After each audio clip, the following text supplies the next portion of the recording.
Guys, today we will be talking about the new trailer of Outlast Trials. The latest game in the Outlast series is a 4-player co-op experience that takes place in the Cold War era mind control facility, which we got a glimpse of in the trailer at the PC gaming show today. Co-op is definitely a big change for Outlast, but we love 2017's Outlast 2. These devs clearly have some horror chops.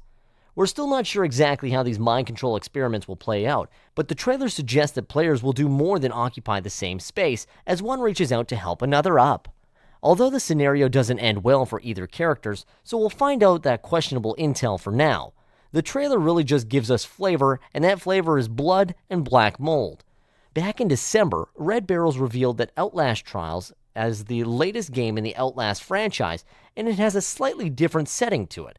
The Outlast Trials is not a direct sequel to the previous games, but set in the same universe. The trailer showcased what to expect from Red Barrel's latest scare-a-thon, but with a key twist. This time, friends can take on the terror together. Starting with a literal needle drop in the surgeon's theater, we see the ominous figures forcibly screwing night vision goggles into a test subject's head. The horror only intensifies from there, as we see, in night vision, Natch, the poor tester sprinting down a corridor being chased by a looming figure brandishing a massive mallet. Another character tries to help him escape by dragging him over a wall to safety, but before that she can yank him to safety, she is brutally impaled by an unseen assailant. That leaves the other test subject to tumble back down, greeted by the hammer of the creature he was trying to escape. So yes, this is every inch in an Outlast game in its tone, even if the addition of co-op multiplayer is new. It is still unknown just how multiplayer will work in the Outlast Trials, but the story of the game revolves around Cold War-era experiments in mind control, so there's a chance allies may be tricked into becoming enemies as stages wear on. Likewise, whether or not the game will follow a linear progression or feature bespoke levels is unclear. Many elements of the Outlast Trials are still shrouded in mystery, but if the horror prequel can live up to its legacy of its predecessors, developer Red Barrels surely has another hit on its hands. Adding multiplayer to horror video games is a tricky proposition. While critics and audience tend to adore Resident Evil 5 for its co-op action emphasis, most agree that it's not a particularly scary video game. Likewise, Dead Space 3 is considered the nadir of its franchise for abandoning its horror roots. The Outlast games are championed for their hardcore horror sensibilities, and the developer has to be aware that adding multiplayer to the formula may diminish the terror of the franchise. Can they find a way to integrate multiplayer while remaining as absolutely terrifying as its predecessors? Audiences will find out for themselves in 2021 when the Outlast Trials is released on PC. Previous Outlast titles released on consoles, but by far only PC has been confirmed for the new game. It seems Red Barrels is definitely aiming to make Outlast into a series united by more theme and feel rather than direct story links.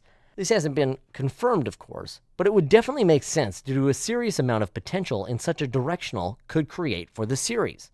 So it's very interesting that the original Outlast, set to us by investigators and journalists searching for clues about the happenings in the insane asylum from Murkoff Corporation. Even the DLC gives us a point of view of an employee working there and having to escape the situation. Outlast 2 would have to be one of my favorites, since it had a psychological horror concept. It messed with our heads, and to believe that we were running around our haunted childhood guilt and trying to search and escape at the same time. Our both main characters had camera situations as well, with collecting batteries to the point of getting lost or stolen from other characters would give the players anxiety. This time we would have night vision goggles drilled into our heads. I really do wonder how this fits into Murkoff's experiments and what their goal was. When I played Outlast 2 a month ago, I remember I was making theories that the next Outlast was going to give a patient's point of view, and it was definitely delivered. I'm very excited but curious how the multiplayer is going to be. Will it have an original story with its co-op title? Is it possible to play as a single player? I for sure know my friends wouldn't have the courage to play with me, so I might as well play it by myself. But I think new multiplayer will also increase the amount of strategic gameplay. We will have to wait until it's released. So guys, that was my review and takedown of Outlast Trials trailer. Make sure to hit the subscribe button for more reviews and takedowns.